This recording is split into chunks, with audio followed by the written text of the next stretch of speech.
এই ভিডিওটা 14 জুলাই, সেদিন ছিল সোমবার।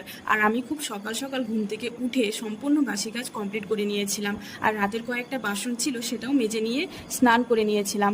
আর কেন এত সকাল সকাল ঘুম থেকে উঠে সম্পূর্ণ কাজ কমপ্লিট করে স্নান করেছিলাম, তার কারণ হচ্ছে সেদিন ছিল শ্রাবণ মাসের প্রথম সোমবার। আর আমি আর আমার বর শিবের মাথায় জল ঢালতে যাব সেজন্য। তো দেখো, এই শাড়িটা আমি পরবো, রেডি করে নিচ্ছি। আর হ্যাঁ, অনেকে বলছে নাকি শ্রাবণ মাসের প্রথম সোমবার সেদিন পড়েনি, কিন্তু আমরা ক্যালেন্ডারে দেখেছিলাম শ্রাবণ মাসের প্রথম সোমবার পড়ে গেছিলো।